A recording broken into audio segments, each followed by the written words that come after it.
तो दोस्तों आज हम फिर आ गए और इस बार जो द इंटरव्यू चैप्टर है उसका सेकंड पार्ट है। पिछले पार्ट में तो आपने पढ़ ही लिया कि जो ऑथर थे वो कौन थे और जो चैप्टर का इंट्रोडक्शन है उन सब के बारे में बता दिया। और पिछले पार्ट में हमने कैसे पढ़ा था कि जो इंटरव्यूज़ के ऊपर है उनके ऊपर लोगों के ओपिनियंस क्या चीज़ हैं। और इस चैप्टर में हम पूरा का पूरा एक इंटरव्यू पढ़ने वाले हैं जो कि इंटरव्यू है अम्बर्टो इको का, जिसको मुकुंद पद्मनाभन इन्होंने लिया था।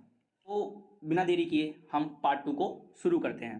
शुरुआत करते हैं। जो अम्बर्टो इको होते हैं जिनका इंटरव्यू जो मुकुंद पद्मनाभन जो लेते हैं वो द हिंदू के रिपोर्टर होते हैं। द हिंदू न्यूज़पेपर तो आपने सुना ही होगा, ये आज भी आता है।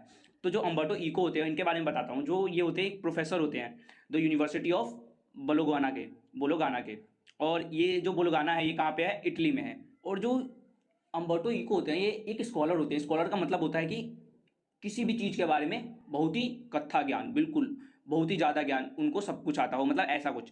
तो जो ये अम्बर्टो इको थे ये तो तीन तीन चीज़ों के स्कॉलर थे, आइडियाज़ ऑफ सेमिनियोटिक्स और literally interpretation and medieval aesthetics. अगर आपको मीनिंग बता दूं, जो इसका मतलब है आइडियाज़ सेमियोटिक्स, इसका मतलब होता है कि साइंस के बारे में वो जानते थे। और जो लिटरेरी इंटरप्रिटेशन है इसका मतलब जो होता है कि जैसे तुमने देखे होगा जो पुराने ग्रंथ होते हैं जिनमें भाषा कोई पढ़ नहीं सकता, तो वो उन भाषाओं को जो लिखा होता था उनको पढ़ने में भी है बहुत ही एक्सपर्ट थे। और तीसरा जो है मेडिएवल एस्थेटिक्स, जैसे जो पुराने लोग थे वो पत्थरों पर ड्राइंग बनाया करते थे और उससे कुछ संकेत देना चाहते थे या कोई मैसेज देना चाहते थे, उन चीज़ों को भी ये पढ़ते थे। तो ये तीनों चीज़ों के बहुत ही बड़े स्कॉलर थे। जब इससे वो बोर हो गए तो उन्होंने सोचा कि अब मेरे को राइटिंग भी लिखनी चाहिए, मतलब मेरे को लिखना भी चाहिए। तो उन्होंने बहुत ही अच्छी अच्छी किताबें लिखी। ये भी नहीं कि उन्होंने बहुत ही छोटी छोटी किताबें लिखी जैसे 10-15 पन्नों की, नहीं, उन्होंने बहुत ही बड़ी बड़ी किताबें लिखी थी, जिसमें से उनकी किताबें कुछ थी जैसे literary fiction, academic texts, essays and children's book and newspaper articles. और न्यूज़पेपर में बहुत ही सारे आर्टिकल्स भी उन्होंने दिए थे। उन्होंने हाल ही में जो 1980 का समय था उसमें उन्होंने एक बुक लिखी थी जिसका नाम था द नेम ऑफ द रोज़, जो कि बहुत ही ज़्यादा फेमस हुई थी और उसकी लगभग 10 मिलियंस कॉपीज़ बिकी थी उस समय। मतलब कि 10 मिलियंस का मतलब समझ रहे हो, 1 करोड़ लोगों ने उसे कम से कम खरीदा था। तो अब बहुत देर हो गई जो अम्बर्टो के बारे में बात करते हुए, अब हम इस इंटरव्यू को शुरू करते हैं। जो मुकुंद होता है वो पूछते हैं कि जो इंग्लिश के एक नॉवलिस्ट है अकेडमिक के, उनका नाम है डेविड लॉज। वो ऐसा पूछते हैं कि जो मुझे ये समझ नहीं आता कि तुम इतने सारे काम एक ही बार में कैसे कर लेते हो, सारी चीज़ें, बुक्स लिखना, जैसे ये स्कॉलर होना, ये सारी चीज़ें तुम एक बार में कैसे कर लेते हो। तब जो अम्बर्टो होते हैं वो बताते हैं कि मैं सारी चीज़ें एक बार में नहीं करता, मैं एक ही काम को खाली करता हूँ और बाकी सारी चीज़ें तो उस समय नहीं करता, सिर्फ एक बार में मैं एक ही काम करता हूँ। तो जो मुकुंद होते हैं वो उनसे पूछते हैं विच इज, कौन सा काम। तब वो बताते हैं कि जो ये बताना तो बिल्कुल डिफिकल्ट है, लेकिन जो मेरी फिलोसफिकल इंटरेस्ट है मैं उसी चीज़ों के बारे में बताता हूँ। मैं जो अपना एकेडमिक वर्क है, जो मेरी नॉवेल्स है, उन्हीं चीज़ों के बारे में बताता रहता हूँ। जब मैं बुक फॉर चिल्ड्रंस लिखूंगा तो जो मेरे को नॉन वायलेंस की बातें करता हूँ, पीस की बातें करता हूँ, और उन्हीं बुक्स में मैं अपनी फिलोसफिकल इंटरेस्ट के बारे में बताता हूँ। और फिर जो अम्बर्टो होता है वो ये भी बताते हैं कि मेरे पास इन सभी चीज़ों को एक साथ करने का एक सीक्रेट भी है। तो वो बताते हैं कि तुम इस यूनिवर्स से और इस जो कि हमारे यहाँ पे जितने भी एम्प्टी स्पेसेस है, जितनी भी चीज जगह है जो खाली है, एम्प्टी है, उन्हें सबको हटा दो। तो जो पूरा स्पेस है, जो जितना भी स्पेस है, जो एटम्स का स्पेस है, वो कितना बचेगा, सिर्फ तुम्हारी मुट्ठी जितना बचेगा। और मैं भी इन्हीं जो स्पेस है इसका यूज़ करता हूँ और अपने काम को करता हूँ।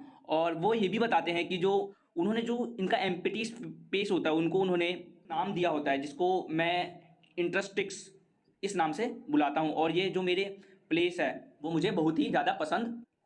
तब वो ये भी बताते हैं कि जैसे मान लो अगर तुम मेरे घर आ रहे होगे और मेरा घर ग्राउंड फ्लोर से 3rd फ्लोर पे होगा, तो जितने देर में तुम मेरे घर पर आओगे उतनी देर में मैं एक नोवेल लिख चुका हूँ। तो इसी तरह से मैं अपने जो एम्प्टी स्पेसेस है उन सबको यूज़ करता हूँ। उसके बाद मुकुंद उनसे पूछते हैं कि जो जितने भी जो एक्सपेरिमेंट्स नॉवेल्स होती है, जितने भी जो चीज़ें होती है वो काफ़ी ज़्यादा बोरिंग होती है, लेकिन जो आपके जो नॉन फिक्शनल राइटिंग्स होती है, जो नॉवेल्स होते हैं, वो बहुत ही ज़्यादा अट्रैक्टिव और अच्छे होते हैं। तो आप ये कैसे लिखते हैं, जैसे ये आपने अपने अंदर डेवलप किया है या फिर आपको ये जो बचपन से ही है, मतलब कि जो शुरू में जब आपने लिखना शुरू किया था तभी से आप ऐसी बातें लिखते हैं। तो इसके बाद जो अम्बर्टो होते हैं वो जवाब देते हैं, एको बताते हैं कि जो उनके प्रोफेसर थे वो उन्हें बताते थे कि जो बुक्स लिखना या जो भी चीज़ें हैं, स्कॉलर्स, इन सब के बारे में तुम्हें लिखने से पहले उस चीज़ को इमेजिनेशन करना चाहिए होता है, उसके बारे में जानकारी चाहिए होती है, तब जाकर तुम जो तुम्हारा कंक्लूजन निकलता है उस चीज़ को तुम लिख सकते हो। लेकिन जो अम्बर्टो थे, जो एको थे, वो यह सोचते थे कि वह सब चीज़ें एनालिसिस करते थे और जैसे जैसे वो चीज़ें होती थी वैसे वैसे उसको एक स्टोरी के फॉर्म में लिखते थे। और जो स्टोरी वो लिखते थे वो बहुत ही ज़्यादा अट्रैक्टिव होती थी। क्यों? क्योंकि वो जो उनके नॉन फिक्शनल वर्क्स होते हैं उन सभी बातों को उसमें लिखा करते थे और उन्हें इस बात में मज़ा भी आता था। जो उनकी रिसर्च थी वो भी बहुत ही अच्छी जाती थी। जो तब वो बताते हैं कि जब मैंने ये जो राइटिंग लिखना शुरू की थी तब मैं 22 साल का था और तभी मुझे ये बात समझ आ गई थी कि कैसे कि अपनी जो राइटिंग्स है उनको अट्रैक्टेबल बनाना चाहिए।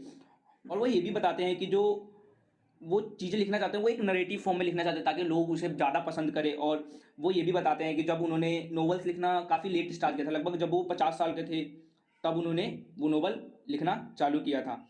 और उस समय वो अपने एक फ्रेंड का एग्जाम्पल भी देते हैं जिसका नाम होता है रोलैंड बार्थस, जो कि हमेशा परेशान रहा करता था और वो कभी भी आसानी से एक नोवेलिस्ट बनना चाहता था लेकिन उसे लिखना नहीं आता था आसानी से, तो वो सोचता था और बहुत ही ज़्यादा फ्रस्ट्रेटेड बिल्कुल रहा करता था।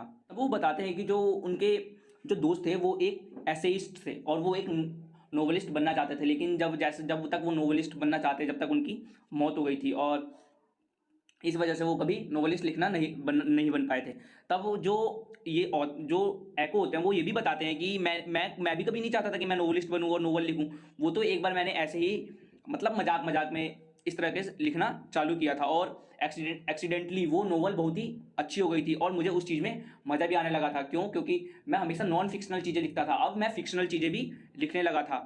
तो जो जो उन्होंने जो स्टोरी के फॉर्म में नोवेल को लिखा तो उन्हें बहुत ही मज़ा आया और वो उस चीज़ में लिखने लगे क्योंकि उन्हें वो अपॉर्चुनिटी भी मिल गई कि उन्हें पहले से एक फिक्शनल, हमेशा वो रिसर्च के बारे में लिखते थे तो उन्हें अब फिक्शनल वर्क भी लिखने थे, तो वो चीज़ वो लिखने लगे।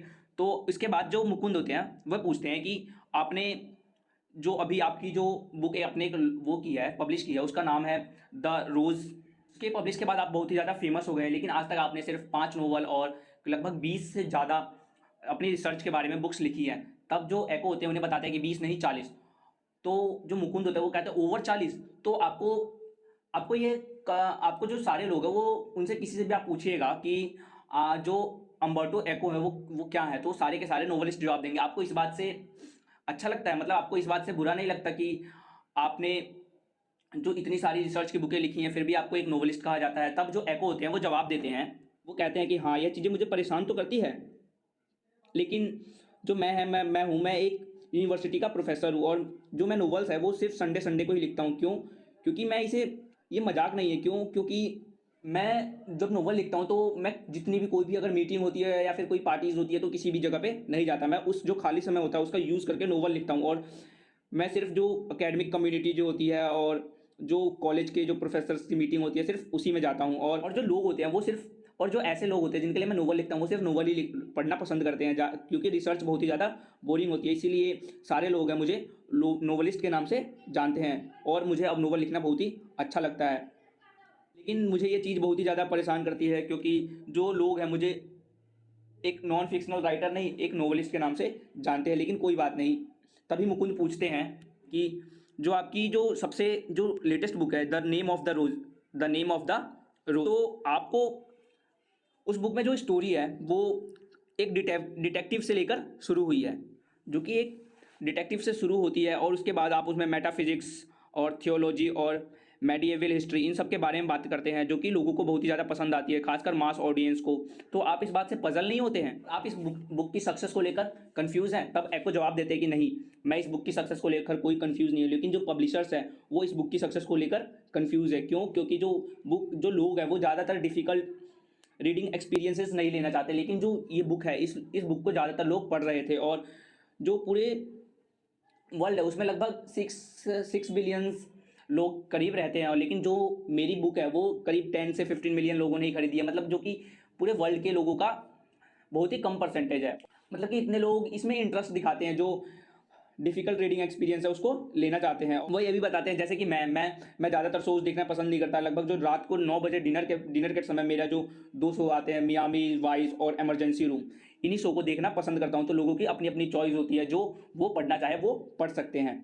तभी मुकुंद जो होते हैं वो अपना आखिरी क्वेश्चन पूछते हैं कि आपको क्या लगता है कि जो आपकी बुक में मिडिएवल हिस्ट्री के बारे में बात की गई है यही लोगों को अट्रैक्टिव करती है या फिर क्या? तो इसके बाद जो एको होते हैं वो जवाब देते हैं जो मेरी बुक है वो मेडिएवल हिस्ट्री से फेमस हुई है ये तो मुझे नहीं पता, लेकिन मैं एक इंसिडेंट बताते हैं जिसमें जो एक यूएसए की पब्लिशर होती है वो, उनको ये बुक बहुत ही पसंद आई होती है, लेकिन वो ऐसा कहती है वो कि जो यूएसए में लोग हैं वो हिस्ट्री पढ़ना ज़्यादा पसंद नहीं करते, तो आपकी ये बुक ज़्यादा से ज़्यादा 3000 कॉपियाँ बिकेंगी, मतलब मैक्सिमम से मैक्सिमम 3000 कॉपियाँ। लेकिन जो एको होते हैं उन्होंने सिर्फ 3000 कॉपियाँ ही रखी थी, लेकिन जब वो देखते हैं कि उनकी लगभग 3 मिलियन कॉपी लगभग उस समय सोल्ड हुई थी, लोग जो बुक को बहुत ही ज़्यादा पसंद कर रहे थे, उन्हें ये भी नहीं पता था कि इस बुक की सक्सेस का रीज़न क्या है। इसलिए मैं ये नहीं कह सकता कि मेडिएवल हिस्ट्री की वजह से ही ये सिर्फ फेमस हुई है या लोग इसे पसंद करते हैं। क्यों? क्योंकि लोग यहाँ पर उसे पढ़ना पसंद ही नहीं करते। और जो इस बुक की सक्सेस है, इस चीज़ को तो मैं भी कंफ्यूज हूँ, क्योंकि अगर मैं इसे 10 साल पहले या 10 साल बाद इसे पब्लिश करता तो ये इतनी ज़्यादा फेमस नहीं होती। इसीलिए मुझे ये भी नहीं पता कि फेमस होती कि नहीं। इसीलिए जो इस समय ये बुक ये फेमस हो गई है, ये एक बहुत ही मिस्ट्री है जिसे कोई भी सॉल्व नहीं कर सकता। तो और यहीं पर यह इंटरव्यू खत्म हो जाता है। अब आपको पता है कि जो इस चैप्टर है इसका कंक्लूजन क्या है, तो इसका कंक्लूजन ये है, we learn how many people differ when it comes to interviews, nonetheless they are very interesting and informative as seen from Umberto interview. तो जैसा कि इसमें बताया गया है कि जो बहुत सारे लोग होते हैं उनके बहुत ही अलग अलग ओपिनियंस होते हैं इंटरव्यूज़ के बारे में, लेकिन कुछ लोग होते हैं जिनको इंटरव्यूज़ बहुत ही इंटरेस्टिंग लगते हैं, जैसे कि आपने अम्बर्टो का इंटरव्यू पढ़ा, और बहुत ही सारी चीज़ें होती हैं। तो इसी बारे में बताया गया। अगर अब मैं आपसे 2 क्वेश्चन पूछूंगा, अगर आपको इसका आंसर आता है तो इसका आंसर कमेंट सेक्शन में जरूर दें। पहला क्वेश्चन है, what are some of the positive one views on interviews. ऐसे कौन से पॉजिटिव व्यूज है जो कि इंटरव्यूज में होते हैं। और सेकंड क्वेश्चन है, who in today's world in our 5 chief sources of information about personalities.